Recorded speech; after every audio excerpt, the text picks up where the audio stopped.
Hello and welcome to the Self-Recording Band podcast. I am your host, Benedikt, and I am here with my friend and co-host, Malcolm owen-flood. How are you, Malcolm? Hello, I'm great, Benny. How are you, sir? I'm great, thank you. A little Awesome. sick, like not. What's the word? Sick doesn't means like stomach sick, right? I'm ill, or what is the word? If you have a cold? Sick's pretty all-encompassing. Okay. Yeah, so if you've got a sore throat, you could say you're sick, sure. Okay, just a little bit, at least a little tired, and but it's. Other than that, I am doing good. How are you? I'm doing good as well. As we discussed you know what we did? Listeners are going to be so happy with us. We talked about all the running stuff before we recorded the podcast, so you don't have to listen to literally about half an hour about running talk. Totally, which we totally shouldn't do actually, because we're both super swamped and yeah, it's just fun to hang out and talk things like that. But I have something else for you, Malcolm, that I wanted to ask you or share with you and ask you. Did you get one of these from Riverside? Not that I've. No, I don't think so. But I'm gonna have to check my mail. No, I don't know what you're holding. Yeah, so apparently not. So Riverside sent me, Riverside is the podcast software that we use to record the podcast and also the videos, and it's the platform that we use.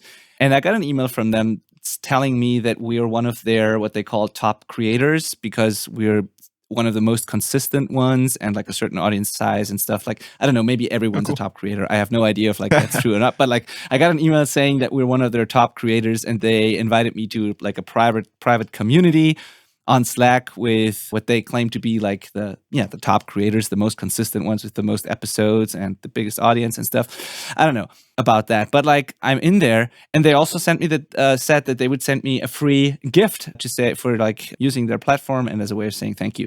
And what they sent me is this tripod here. It's like a tripod that you can, do this. Like a selfie stick almost. Selfie stick, yeah. It's with an app that comes with it where you can you make, Bluetooth, trigger Bluetooth the camera sort of thing. Yeah, exactly. And and this little stand thing. If you don't watch the video, you're not seeing this right now. So there's this little thing. And that's pretty cool. I just wanted to say that. Thank you, Riverside. But I think it's also cool that I got it and you don't. Yeah. And you didn't. This is Typical Canada stuff. There's all these contests and all the guitar magazines I'd grow up reading, win a cool Jackson guitar. Yeah. And it's only for the US and excluding Canada. Why? I don't know. I think Riverside is a US company. But that thing shipped from, or I don't actually know where they are, but that thing shipped from Israel, I think. Oh, really? Yep. All right. I don't know. I was wondering, and it didn't say when I got the announcement that something was delivered to me. I didn't get the email by then from Riverside. I just got a different email from whatever service they used, telling me that something from Israel is on its way to me. And I'm like, what did I? Yeah, what could possibly be coming? What could I don't know. I was just hoping for the best, and then it was a cool little surprise. So there you go. We've hit free swag. Podcast status. Exactly. All right. So before we dive into today's episode, because I can say that today's episode is about bass, and I remember you telling me, Malcolm, that somebody said to you that we didn't do enough bass content, or we didn't talk enough about recording bass. So yes. What they actually said, I believe, was that we didn't have any, and then I was I can't believe that. And then we looked at the episodes, Benny and I, and we're like, no, that person's just not reading. Yeah, exactly. No, I'm sure an honest mistake. And there's this is episode 115, so there's a lot to look through. Yeah, but exactly. It did raise the flag of, hey, maybe we should do them more often. So we're doing one. Yes, exactly. We're doing one today. And it's specifically about the low end in bass and how to fix a lack of low end in your bass recordings if you captured something that just hasn't enough of that. We're going to talk about that. And before we're going to do that, I want to tell you about something free. And if you go to theselfrecordingband.com/frequency chart, you can download a PDF. It's a multi-page thing, actually pretty long and in depth, that has a neat little chart at the top. And then it goes through the different ranges, different parts of the whole frequency range, explaining which element of which instrument lives where and how they go together and how we tend to perceive that part of the frequency spectrum. And so you get a better idea of what you need to listen for and also look at when you use an analyzer. It's pretty self-explanatory if you just download the thing, but I find it really, really helpful to just get an idea of like what's actually in the low end, what's supposed to be there, what doesn't really belong there in most cases, where is the potential of things like clashing, where does my bass fundamental notes live, where do those live, where does the kick drum live, how do the two go together, and that sort of stuff. Not just the low end, the whole spectrum. So I'm really convinced that this is a super helpful thing, a super helpful resource. I also use it in my coaching. So if you go to the selfrecordingband.com/frequency chart, you can download that thing completely for free. Yeah, it's awesome. I actually have it saved like under the top like root folder of my Dropbox, so I can easily reference it. Awesome. That's really, really cool. Great tool. Thank you. That's really cool. So yeah, and today we're going to talk about the low end part of that, particularly specifically about the bass and what to do if there is not enough low end in your bass recordings, because sometimes that happens. And we're going to tell you how to create extra bottom end, or the perception of it doesn't have to be actual bottom end. We get to talk about that if the tone you have just doesn't have enough of it. Because why would you want to do that? Or why do we need to, why do we even get into these types of situations? Well, maybe you've recorded a small amp, or you're playing like high up on the neck, but you still want all the weight. Maybe your instrument is not a real bass. I had it often where people would use, for example, a guitar to play the bass line, and then they try to make it sound like a bass. It's not entirely doable, but there's tricks that help with that. Maybe you use some other bass instrument that doesn't have enough low end. So there could be various situations like that, and you just can't bring out with an EQ what is not there at all. So if your source just doesn't have any low end, there's no way that you could just bring that out with EQ. So we need to find other ways of solving that problem. But luckily, there are ways to do that, and we're going to talk about those, right? Yeah, absolutely. It's kind of like a little tips and tricks for solving this specific problem episode. But I do want to say that while we're talking about, I think, bass guitar, really, a lot of these tricks are really useful on other instruments for the same issue. So it's like we're talking in a kind of a micro setting, but take it as a macro concept. 100%. If your kick drum is lacking the weight, or I mean, there's other tricks with kick drums. We know that with drum samples and stuff, but you could still beef up a kick or a sample. Or if any source is lacking low end, you can apply these tricks, definitely. Absolutely. Cool. So let's start with like I would say the easy fix, the quick fix sort of thing that oftentimes works. And I think that is plugins that are designed to do exactly that. Yeah. Yeah, these are great because, like you said, they were designed to solve this problem. It's why they were created, so they tend to work. And I think sometimes maybe me, sometimes I am skeptical of plugins that claim to solve problems like this. I'm like, gimmick. But in the case of like a couple on our list here, they're so tried and true. They've been around for so long, and they're just like spot on. Very useful, and I'm a big fan of at least two. I haven't used the third one here. So the three that Benny wrote down in the outline here were R-Bass, Max Bass, and BX Subsynth. R-Bass and Max Bass are like legendary at this point. They're pretty old Waves plugins at this point, but they just work really well. BX Subsynth I'm not familiar with, but any BX plugin seems to be great usually. Yeah, we can talk about the differences real quick. So I have used R-Bass a lot, and I use BX Subsynth a lot. I don't use Max Bass a lot, although I have it, and I don't really know why exactly. But like, to this day, I'm still not entirely sure what the difference is between R-Bass and Max Bass. Like when it comes to what's going on under the hood. I know that they both use the Waves Max Bass sort of technology. They have this Max Bass trademark thing that they use in both the plugins. So they are kind of similar. I know that Max Bass gives you more control, and I know what both of them do, but I was never sure if Max Bass is just a more sophisticated version with more control, or if it's doing something entirely different that R-Bass doesn't do, because I just like the simplicity in R-Bass. Right. But so I know people like it for different applications, so there must be some sort of difference other than just being able to have more control. Yeah. So essentially both of those plugins are creating artificial octaves of low end, right? Like they're creating harmonic content or boosting it, but it feels like they're creating like another octave. Like R-Bass in particular, I feel like can add like a lower octave But onto Subsignal. it doesn't actually. It does add overtones, harmonic content, which is Yes, it quite gives the interesting. illusion of Yeah. one. You're right. You're Yeah, absolutely yeah. right. But the difference between RBass and MaxBass is that RBass is band specific. So you set it at whatever hertz you're looking to create, you could say, and MaxBass is multiband. It is like a Okay. wide Yeah, that's what it is. across the whole thing. So both, they both can really work for different reasons and different jobs. And for RBass, I tend to grab it when I'm wanting it to like really, really sound like there's like more low end. Where MaxBass, I actually grab it to make the low end kind of appear to be fuller and work better on like small speakers and stuff like that. And which is still creating more low end, even if it's not actually creating more low end. It's again, the illusion of low end is just as good as low end if it works. Yeah.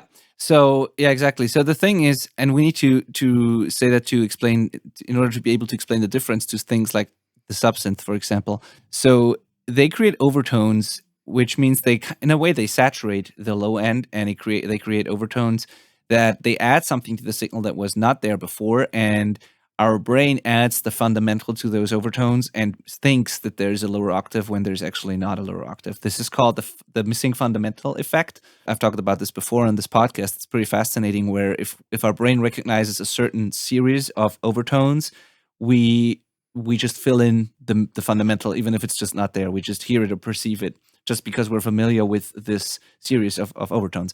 And so I think both of those plugins and the whole RBass or MaxBass technology algorithm was designed to make low end more audible on smaller systems, as you said. So the overtones help there because we can't recreate the actual fundamentals or reproduce the actual fundamentals on a very small speaker. But with that sort of trick, you can. It sounds like there is one. It has more weight to it. So both of those are pretty fascinating, but still, they actually they add something that wasn't there before. So you can't do that with EQ alone. And even if you look at it on an analyzer, there is a lower frequency content below what you had before. And I just think it's not an octave. It's not like they generate a synth whatever sound, but it's like just from saturating it, there's whatever was there, whatever minor thing was there, just gets amplified, or I don't know how it exactly works, but what it does is it creates overtones, it creates harmonics. That's the two of them, and they work in different ways. And you're totally right about the band specific thing. Like with RBass, you just pick the frequency and boost that, or saturate that basically, or bring out the overtones. And with MaxBass, it sort of does it across the whole thing. Now BX Subsynth is different. BX Subsynth actually creates that octave below, or it's not even the octave. You can set it to whatever interval you want, but it creates additional low-end content that wasn't there before, but not by saturating it. I mean, it can do that too. Like it can work. You can make it work like RBass or MaxBass, but it's a synthesizer that just in real time adds an octave or whatever you want below whatever you have. But it does it in a way that sounds really organic and really cool to me, and it's just different to RBass and MaxBass. So I use that a lot, actually. Sometimes it almost like it saves you the work of having to program a MIDI line to layer an octave below the actual bass or something like that. It's just you can have it work as just a sine wave basically below the actual bass line, or you can make it more sophisticated and complicated, and you can saturate it. But it's very easy to use. It adds a ton of weight if you want it to. It has a lot of control, and it's just a different tool and approach. But I really like it to fill in that lower octave. That for me is the tool that works best for in the scenario where I said like maybe you're playing high up on the neck all the time on the bass, but you still want the weight, but there's just the fundamental is just not there, or it's like higher because you're not playing the low note. That sort of thing adds the low note. It's almost like you're playing an octave, but in a very subtle, heavy sounding way. So very cool. I'm gonna have to try that one out. Yeah, I love that.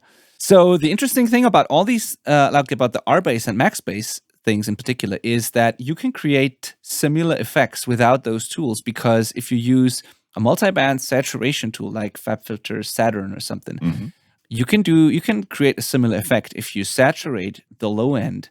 And you have to be careful. You don't want to distort it too much because then it becomes smaller. But if you can create the overtones with a tool like that, you can make the low end sound fuller and more audible on smaller systems as well. And you can create a very similar effect, or you can just help the signal if it's like not thick enough. So with Saturn, I think it works really well if you just focus on the lower part of the spectrum and you saturate it and you boost it, bring it up, and you just add harmonic content that wasn't there before. It really helps in like beefing up things, I feel like. And so Yeah. if you have something like that, and maybe your DAW has a stock multiband saturation tool, maybe you don't even need to buy RBass or MaxBass, and you can do it with a tool like that. Yeah, it is. Yeah, more of a manual approach, but that can be really great, and it's a lot of fun. If there's something on this list that like I said earlier, could be used on other instruments for like the same purpose, multiband saturation is probably the one. It's really a useful tool, like thickening the low end of your guitar tracks, for example. This can be like such a lifesaver as well. Yeah, very fun. It's kind of like a new hobby for me, saturating stuff. Absolutely. I do think maybe I'll mention just some suggestions on that, because we did give some plugin examples for the specific problem solvers. But you mentioned FabFilter Saturn. If you're looking for like a more budget option, you can look at like the Nectar series with Isotope is the company there.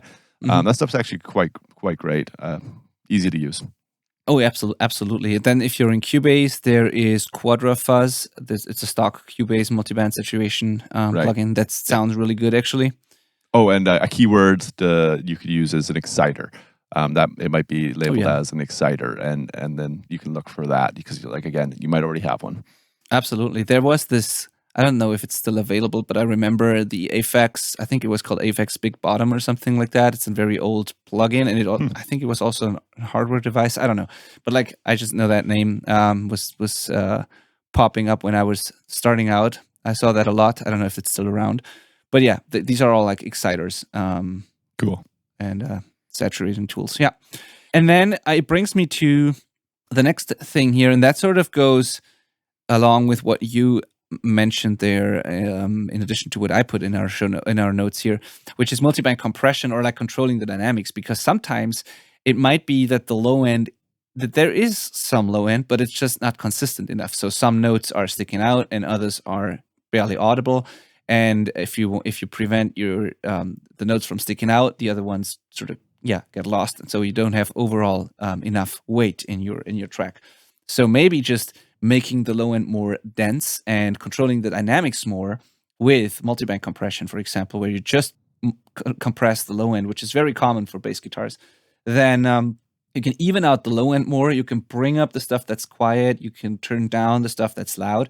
And maybe that creates an overall more consistent and heavy sounding, full sounding low end. So maybe there is enough, but it's just inconsistent. Or maybe you have to do both. Maybe you have to add additional overtones or a low end, a little bit of it, and then compress it to make it more consistent. So the two can go hand in hand. I do that quite a bit, actually. I often use RBass and then compress it, or I compress it and then use RBass, because RBass then reacts better and in a more consistent way to the overall low end. So the two can also be combined. Absolutely. Yeah, they 100% can. Yeah, like you hear about people slamming bass with limiters for that reason as well. We're just trying to lock it in and make our low end consistent and not disappear on certain notes. Once you hear that, like, it's kind of something I think you have to train your ear to be listening for. If you're new to the game of listening to low end, you might not be noticing like the fluctuations of the fundamental of the bass guitar, for example. But once you're tuned into it, you'll start picking it up all over the place and being like, I got to fix that. Oh, absolutely. Yeah. That's actually a cool trick you brought up there too. You got to be very careful with it, but it can work if you really slam a bass with a limiter, something like L1, or like a really, like, not really transparent limiter, but something that just makes it completely flat, basically. L1 or the BX limiter, or some simple limiter that you have. If you do that, you have to be careful, because it can distort the low end really quickly, and then it gets smaller and stuff. And usually you lose a little bit of low end if you do that. But a cool trick can be to like really squash it with a limiter like that, and then after you've done that, you boost the low end with a very broad shelf or so to bring the overall low end up again. And that can make it more consistent, and you can still keep the low end in a way. You got to be careful, because low end tends to distort a lot with cheap limiters like that. But that's a pretty common trick that can help as well, and sometimes works better than multiband compression, because it's super quick and the limiter is super quick, and it really makes things super even. Yeah, incredibly locked in for sure. I'm actually a big fan of doing that. Yeah, me too. I'm just saying be careful and really listen for what you're doing, because the reason for the whole, in metal, we've talked about that as well. There's this technique where you split the bass into two different parts. So you're treating the low end and the top end separately. And the reason you do that is that you want to compress the low end without distorting it, but you want to distort the top end for all the grit. And I'm just saying that because you don't want to distort the low end too much, because otherwise you could just throw distortion on the whole bass track. But you don't want to do that because the low end tends to get smaller if you do that, and you want to keep the full low end that is present in the DI, for example, if you do that.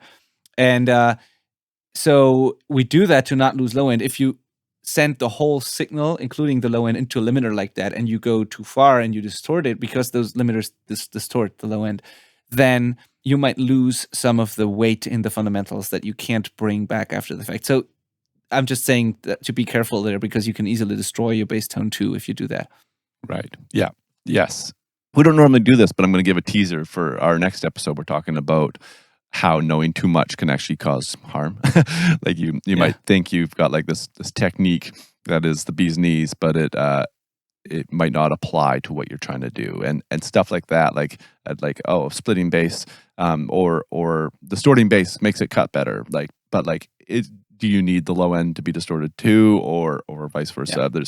This is like a very good example of all these tricks are great and are the solution to the problem, but which one of these you go with is all based on is all based on the material. So you have to really think about it. You can't just be like, okay, I know that I can do this. You have to think which one is the right solution for this specific circumstance. 100%. Yeah. All right, so the next thing on our list here is a manual approach. And I wonder, do you ever do that? Do you ever manually program MIDI to get an octave below the bass? Or to layer an additional bass instrument below the bass, whatever you want to do? I think I have done it one time that I layered a MIDI bass below the real bass. I think more often than not, I've just swapped and gone like entirely MIDI. And sometimes it's for the whole song, or sometimes it's just for the one part kind of thing, or whatever is needed. And then one other time it was like a sine wave, like to reinforce just a really, really low note. That'd be it. And then I say that, but like sine waves, like sub bass sine waves, that's a whole nother conversation where it's just like, that's another instrument to me. Yeah, but that's actually what I meant also with this. So I'm in the same boat. I rarely program I almost never program the same performance just to get a lower octave. In that case, I just use BX Subsynth or something like that. But I quite often add a little bit of weight in like a chorus to just make it feel heavier or bigger than the verse, for example.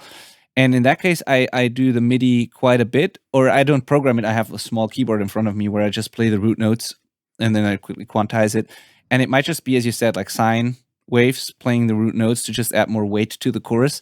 But that can be done if, let's say, a typical scenario would be, and bands sometimes don't think about it when they arrange their songs, when the actual bass tone has enough low end maybe, but in the verse they're playing low root notes and it has all the low end and the weight, and then in the chorus they go up on the bass and play an octave above or something, or they do some bass runs, and they completely lose the fundamental, the foundation basically, and they don't think about the consequences that has. So the verse can sound really full and the low end is there. And then in the chorus where they want it to sound bigger, the low end is not there anymore, or it's like thinner. And in that case, I try to get that extra weight back in by just adding the sine wave, for example, or something. Also very common, and that's a pet peeve of mine, I don't know if you've ever had that, is where when people write really rhythmic choruses where it's like, let's say they have a verse where it's sustained chords and it's just, the chords just ring out, and then comes the chorus and it's a rhythm part with a lot of gaps in between the chords or the hits basically, and it kind of just doesn't have the size because there's no sustaining element, no sustaining sort of note to it. But it's like oftentimes they have this big vocal arrangement and it should sound like really epic and big, but all the guitars and bass are doing this choppy rhythmic sort of thing that just doesn't sound as big, And when that happens, I sometimes program that foundation of like sine wave or whatever root notes just below it. That just it might be very subtle, but it's just one sustaining weight thing that keeps going on below the rhythm throughout the chorus that makes the whole thing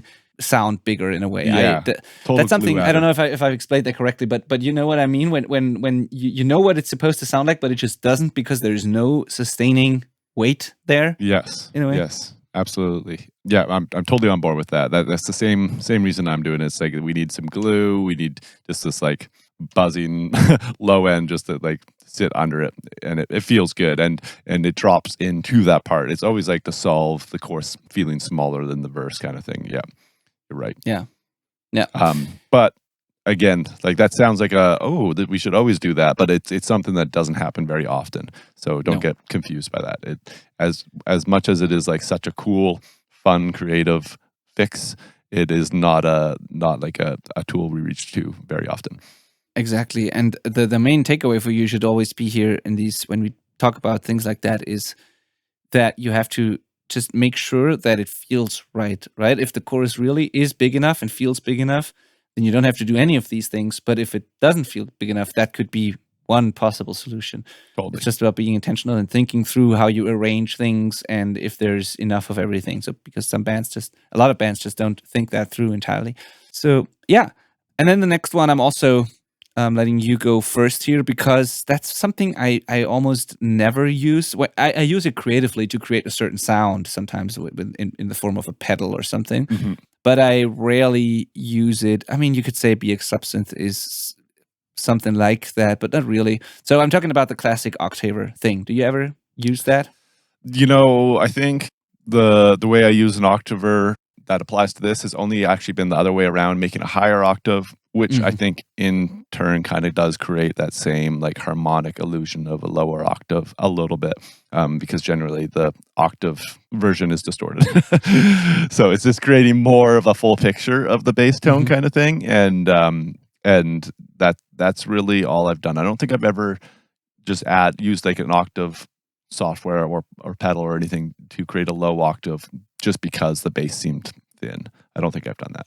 No, I use it as a creative tool more often. I just wrote it down here because it can do that. There are pedals that give you an octave below or whatever you set it to, and it can be a quick fix for a certain part, for example, where you just need an extra bottom or whatever, or So I just wanted to put it there. I rarely use it that way too. I use it as a tool to get creative sounds, but sometimes even with the octave below, actually, sometimes above, sometimes below, but not for that purpose. You're totally right. I just want to throw it out there. Maybe someone in the audience has great success with that because it can do that job. So you can just punch it in a certain part to create an extra octave, and that can do the trick. Yeah, and actually that did give me the idea that I am not afraid to record a low octave. If there's a high bass part, why not record a low bass part under it? It does work. I know like we're all afraid of having two bass guitars going at the same time, but if it's a full octave apart and that's the one octave is, in guitar land, it's going to be totally fine. It's the same as a guitar and a bass playing the same riff pretty much. So that totally works. You can just fill those holes with a bass guitar performance. Really careful on your intonation and all that, of course. I thought about whether or not I should say that because we definitely have to say that. Yeah. Exactly. Intonation. Keep your stuff in tune. Yeah, and then finally, if you have a good DI, because I've added this here. If you have a good DI, you have all kinds of options, of course. And I've added this here because often when I had this problem, when I had to fix this problem, it was when people were recording their amps and they didn't have a DI, and then I was stuck with whatever bass tone they sent me, and if it's a small combo, for example, that just can't reproduce the low end, then the low end is just not there. Or if they mic'd their big bass amp in a weird way, or sometimes cabs in general have this roll off. So like even the biggest cabs don't go all the way down sometimes, but depending on the genre you're working in, you might need the 40 hertz, 30 hertz fundamental or whatever, and it's just not there because it's a cab. And if people don't send me a DI, I have to do some of the things we've been talking about today in order to fix that. And the best way to fix it is just to always record a DI along with whatever amp you're recording, because that way you have all the options. If you send me your bass amp tone and I think it's cool, but it's just lacking low end, I don't have to pull off any of these things or like try all these tricks, I can just grab the DI, filter it so that I'm just getting the low end. I can compress that, do whatever I want with that, and blend it with your amp, and voila, we have the low end, right? It's in the actual performance. So if you capture a good, clean DI, there's nothing complicated about that. It just has to be clean and full. If you do that, then you have all the options to fix the lack of low end problem in your mix. You can reamp it. You can just use the DI, as I said. You can do all sorts of things. So just keep that in mind. There's no reason not to record a DI, especially with a bass guitar. Just please do it.